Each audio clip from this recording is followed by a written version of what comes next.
Okay, holy crap, this chapter is so long. Hold on, let me count the pages here. It ends at 276 and it starts at 248. So that's like 28 pages. Oh my goodness. That's so much. Okay, so I'm going to do it in 3 parts because I have to do some stats on that too. Okay, so I'm going to start on 258. I'm going to start on 258 and go to 268, and then I'll finish later so that it's not too bad.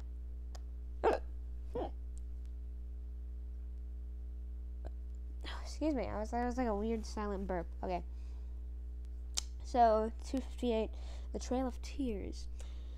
Okay, Jackson's Democrats were committed to Western expansion, but such expansion necessarily meant confrontation with the current inhabitants of the land. More than 125,000 Native Americans lived in the forests and prairies of the East Mississippi in the 1820s.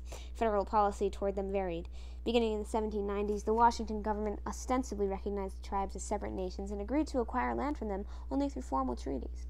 The Indians were shrewd and stubborn negotiators, but this availed them little when Americans routinely violated their own covenants, erasing and redrawing treaty line after treaty line on their maps as white settlement pushed west.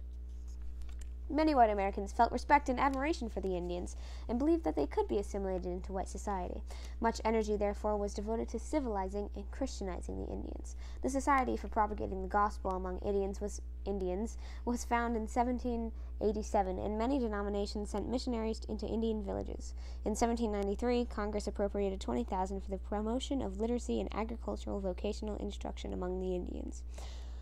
Although many tribes violently resisted white encroachment, others followed the path of accommodation. The Cherokees of Georgia made especially remarkable efforts to learn the ways of the whites. They gradually abandoned their semi-nomadic life and adopted a system of settled agriculture and a notion of private property. Missionaries opened schools among the Cherokees, and the Indian Sequoyah devised a Cherokee alphabet. In 1808, the Cherokee National Council legislated a written legal code, and in 1827 it adopted a written constitution that provided for executive, legislative, and judicial branches of government. Some Cherokees became prosperous cotton planters and even turned to slaveholding. Nearly 1,300 enslaved blacks toiled for their Native American masters in the Cherokee Nation in the 1820s. For these efforts, the Cherokees, along with the Creeks, Choctaws, Chickasaws, and Seminoles, were numbered by whites among the 5 civilized tribes. All this embrace of civilization apparently was not good enough for whites. In 1828, the Georgia legislature declared that the Cherokee Tribal Council was illegal and asserted its own jurisdiction over Indian affairs and Indian lands. The Cherokees appealed this move to the Supreme Court, which thrice upheld the rights of the Indians. But President Jackson, who clearly wanted to open Indian lands to white settlement, refused to recognize the court's decisions.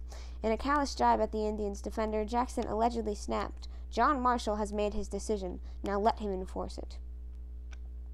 Feeling some obligation to rescue this much-injured race, Jackson proposed a bodily removal of the remaining eastern tribes, chiefly Cherokees, Creeks, Choctaws, and Chickasaws, and Seminoles, beyond the Mississippi. Emigration was supposed to be voluntary because it would be cruel and unjust to compel Aborigines to abandon the graves of their fathers. Jackson evidently consoled himself with the belief that the Indians could preserve their native cultures in the wide open West. Jackson's policy led to the enforced uprooting of more than 100,000 Indians. In 1830, Congress passed the Indian Removal Act, providing for the transplanting of all Indian tribes then resident east of the Mississippi. Ironically, the heaviest blows fell on the 5 civilized tribes. In the ensuing decade, countless Indians died on forced marches, notably the Cherokees along the notorious Trail of Tears, to the newly established Indian Territory, where they were to be permanently free of white encroachments. The Bureau of Indian Affairs was established in 1836 to administer relations with America's original inhabitants. But as the land-hungry palefaces pushed west faster than anticipated, the government's guarantees went up in smoke. The permanent frontier lasted about 15 years. Suspicious of white intentions from the start, Sauk and Fox Braves from the Illinois and Wisconsin, ably led by Black Hawk, resisted eviction. They were bloodily crushed in the Black Hawk War of 1832 by regular troops, including Lieutenant Jefferson Davis of Mississippi, and by volunteers, including Captain Abraham Lincoln of Illinois. In Florida, the Seminole Indians, joined by runaway black slaves, retreated to the swampy Everglades. For 7 years, they waged a bitter guerrilla war that took the lives of some 1,500 soldiers. The spirit of the Seminoles was broken in 1837 when the American field commander treacherously seized their leader, Osceola, under a flag of truce. The war dragged on for 5 more years, but the Seminoles were doomed. Some fled deeper into the Everglades, where their descendants now live, but about 4/5 of them were moved to present-day Oklahoma, where several thousand of the tribe survived.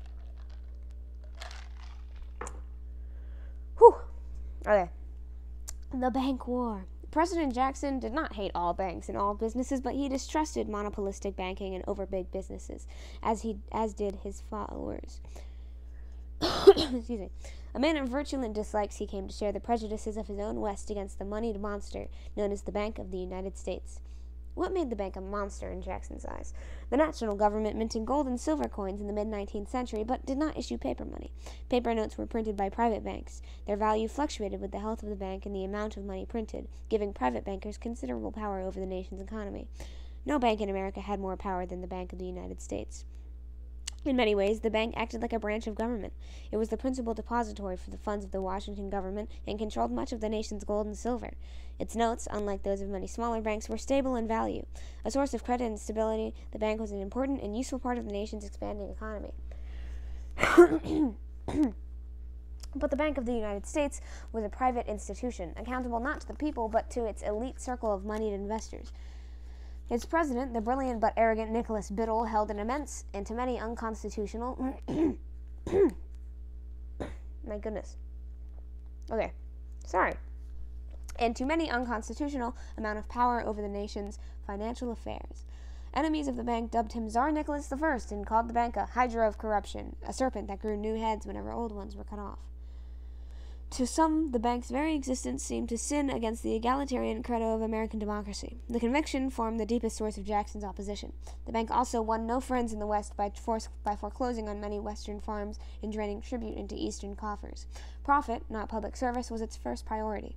The Bank War erupted in 1832, when Daniel Webster and Henry Clay presented Congress with a bill to renew the Bank of the United States Charter.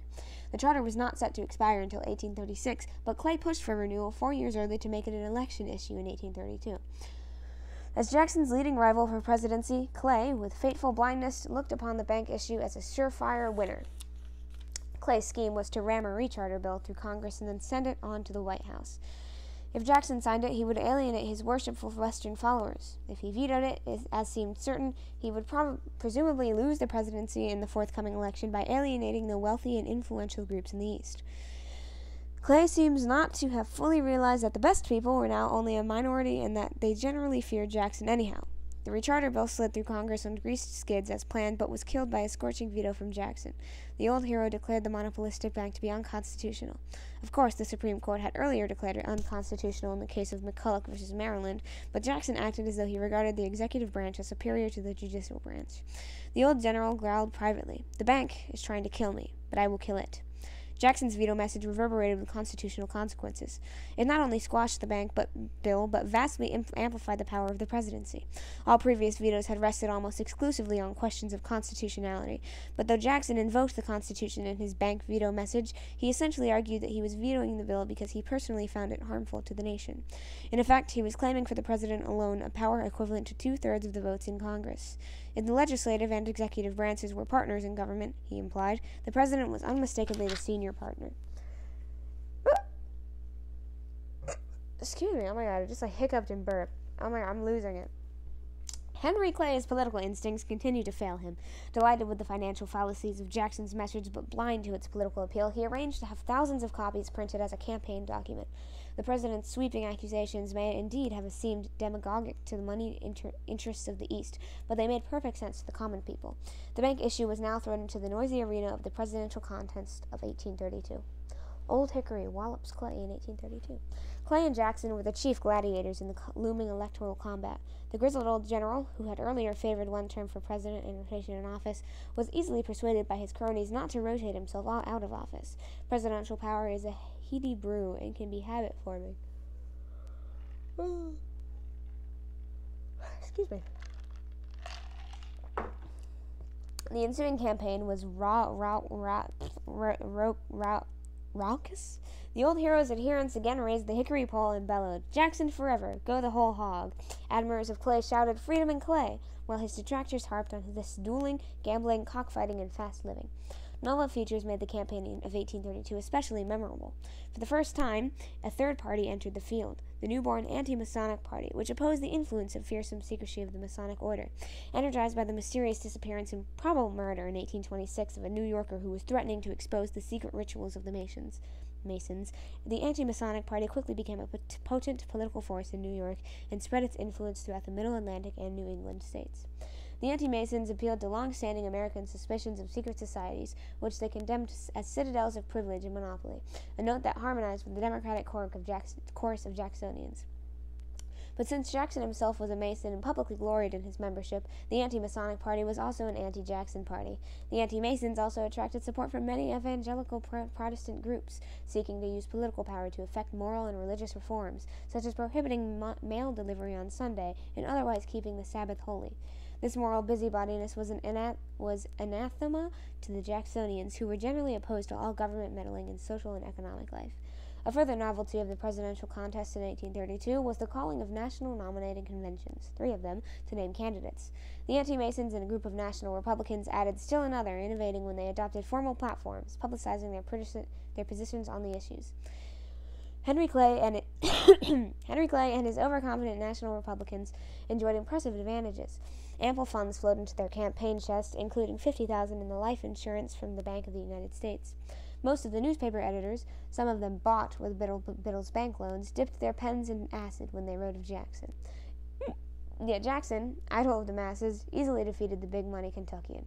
Jacksonian waves again swept over the West and South, surged into Pennsylvania and New York, and even washed into rock-ribbed New England. The popular vote stood at 687,502 to 530,189 for Jackson. The electoral count was a lopsided 219 to 49.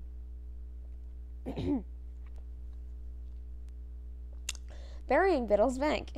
Its charter denied the Bank of the United States was due to expire in 1836, but Jackson was not one to let the financial octopus die in peace. He was convinced that he now had a mandate from the voters for its extermination, and he feared that the slippery Biddle might try to manipulate the bank, as he did, so as to force its recharter. Jackson therefore decided in 1832 to bury the bank for good by removing federal deposits from its vaults. He proposed depositing no more funds with Biddle and gradually shrinking existing deposits by using them to defray the day-to-day expenses of the government. By slowly siphoning off the government's funds, he would bleed the bank dry to ensure its demise. Oh my god, this page is slow. Okay. Removing the deposits involved nasty complications.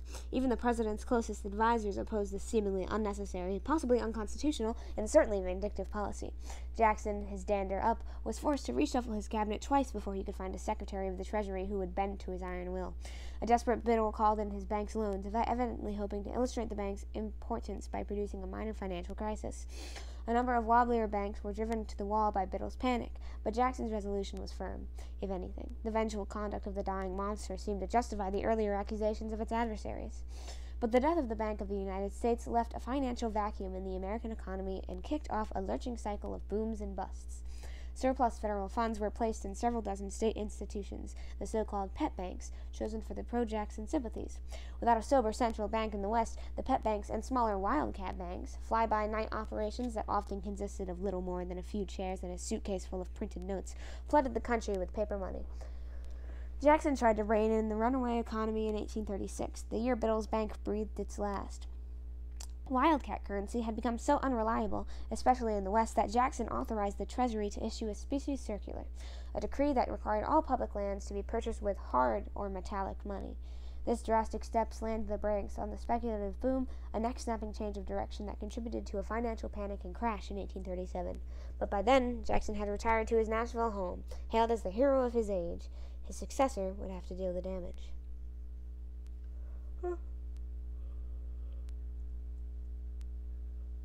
Sorry, I was dying. Sip. Okay. The birth of the Whigs. New political parties were gelling as the 1830s lengthened. As early as 1828, the Democratic Republicans of Jackson had unashamedly adopted the once-tainted name Democrats. Jackson's opponents, fuming at his iron-fisted exercise of presidential power, condemned him as King Andrew I, and began to coalesce as the Whigs, a name deliberately chosen to recollect 18th-century British and Revolutionary American opposition to the monarchy. The Whig Party contained so many diverse elements that it was mocked at first as an organized incompatibility. Hatred of Jackson and his executive usurpation was its only apparent cement in its formative days.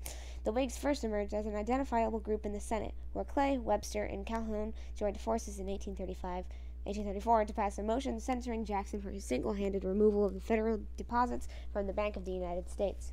Thereafter, the Whigs rapidly evolved into a potent national political force by attracting other groups alienated by Jackson. Supporters of Clay's American system, Southern states' writers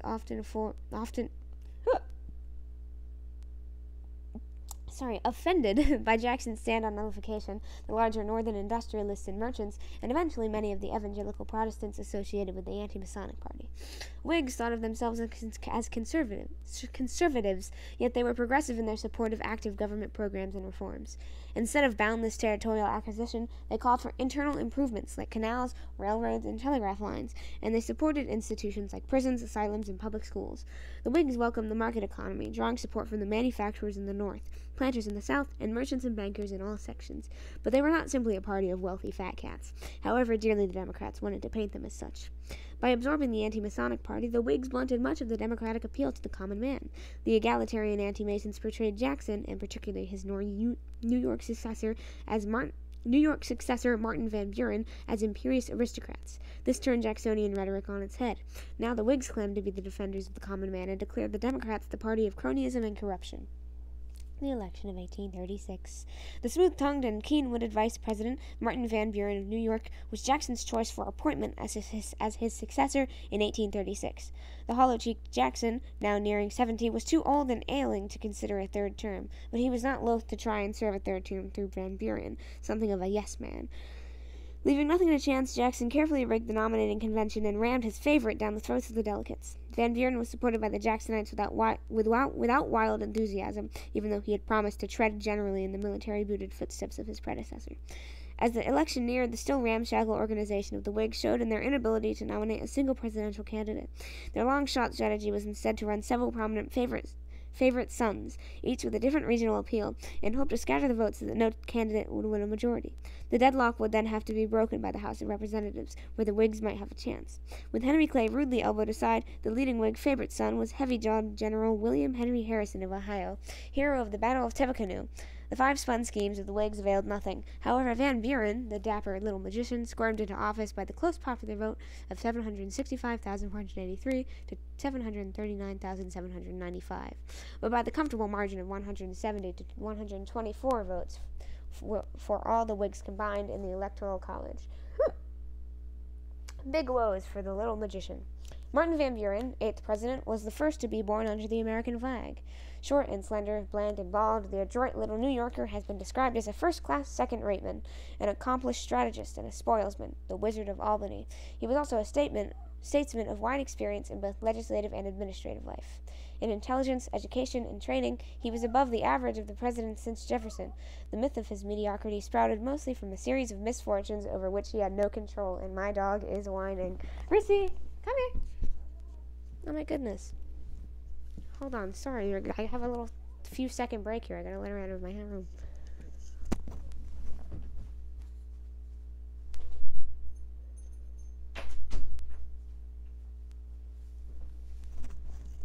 Okay, sorry. I had to let her out.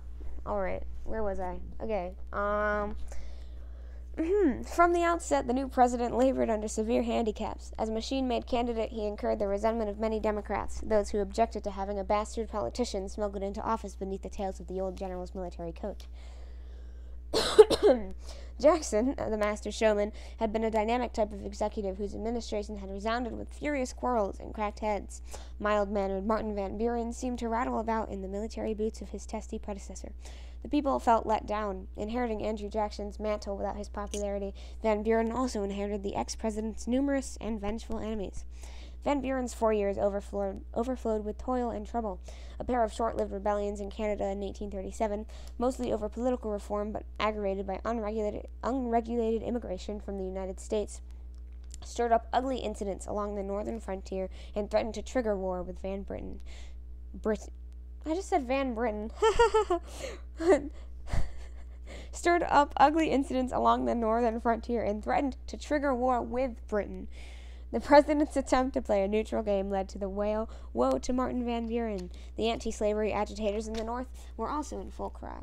Among other grievances, they were condemning of the prospective annexation of Texas.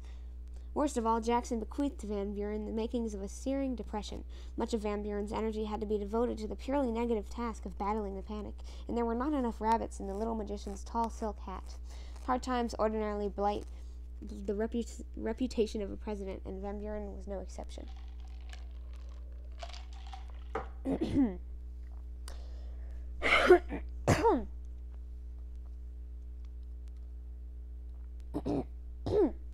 Sorry, I'm coughing so much. My throat isn't clear. Depression doldrums in the independent treasury. The Panic of 1837 was a symptom of the financial sickness of the times. Its basic cause was rampant speculation prompted by a mania of get-rich-quickism. Gamblers in western lands were doing a land office business on borrowed capital, much of it in the shaky currency of wildcat banks. The speculative craze spread to canals, roads, railroads, and slaves, but speculation alone did not cause the crash. Jacksonian finance, including the bank war and the specie circular, gave an additional jolt to an already teetering structure. Failures of wheat crops, ravaged by the Hessian fly, deepened the distress. Grain prices were forced so high that the mobs in New York City, 3 weeks before Van Buren took the oath, stormed warehouses and broke open flour barrels. The panic really began before Jackson left office, but its full fury burst about Van Buren's bewildered head. Financial stringency abroad likewise endangered America's economic house of cards. Late in 1836, the failure of 2 prominent British banks created tremors, and these in turn caused British investors to call in foreign loans. The resulting pinch in the United States, combined with other setbacks, heralded the beginning of the panic. Europe's economic distresses have often become America's distresses, for every major American financial panic has been affected by conditions overseas. Hardship was acute and widespread. American banks collapsed by the hundreds, including some pet banks, which carried down with them several million in government funds.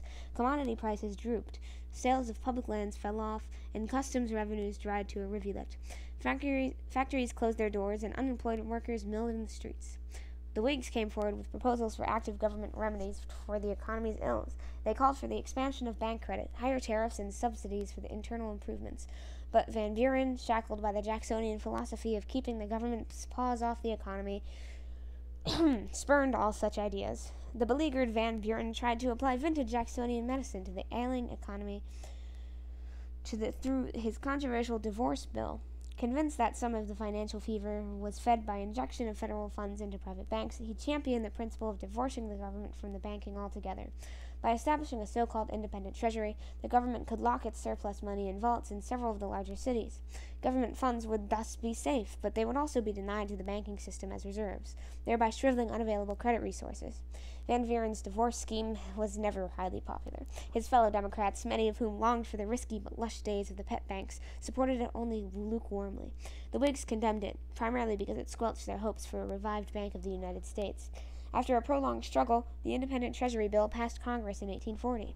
Repealed the next year by the victorious Whigs, the scheme was reenacted by the triumphant Democrats in 1846, and then continued until the Republicans instituted a network of national banks during the Civil War.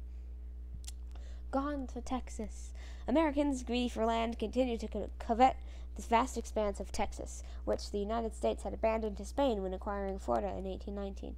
The Spanish authorities wanted to populate this virtually unpeopled area, but before they could carry through their contemplated plans, the Mexicans won their independence in 1821.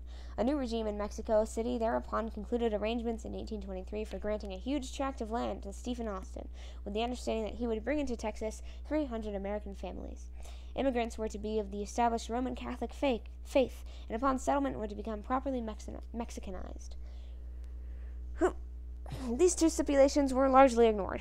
Hardy Texas pioneers remained Americans at heart, resenting the trammels imposed by a foreign government. They were especially annoyed by the presence of Mexican soldiers, many of whom were ragged ex-convicts. Energetic and prolific Texan Americans numbered about 30,000 by 1835. Most of them were law-abiding, God-fearing people, but some of them had left the states only for 1 or 2 jumps ahead of the sheriff. Became GTT, gone to Texas, became current descriptive slang.